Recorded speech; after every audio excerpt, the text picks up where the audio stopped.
В Ленске многодетная мама Мария Кайгородова обратилась к жителям города с просьбой помочь ей в сборе средств.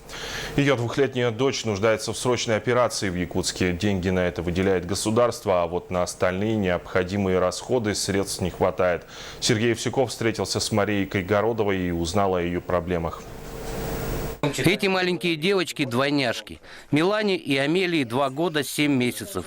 Только вот одна из них здоровый ребенок, а вторая стоит на учете невропатолога и несколько отстает в развитии от сестры. Она хуже ходит намного, то есть она идет, немножко нарушена координация, то есть она может ее заносить немножечко.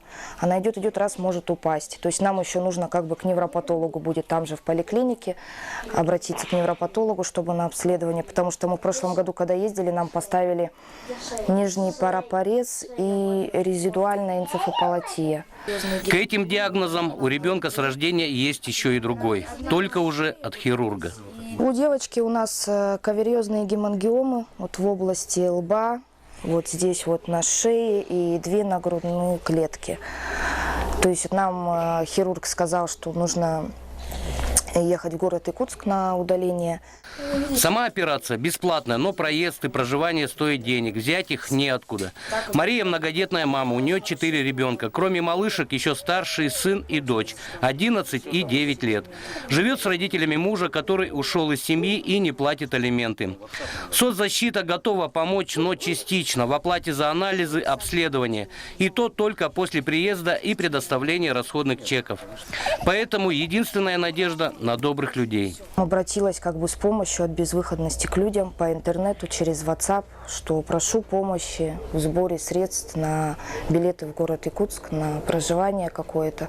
И люди откликнулись. Некоторые уже перечислили определенные денежные средства, другие приносили их прямо домой, но их все равно пока не хватает. Но я очень благодарна людям, которые мне помогли. И просто у меня даже нет слов. Я первый раз вообще обратилась с такой ситуацией.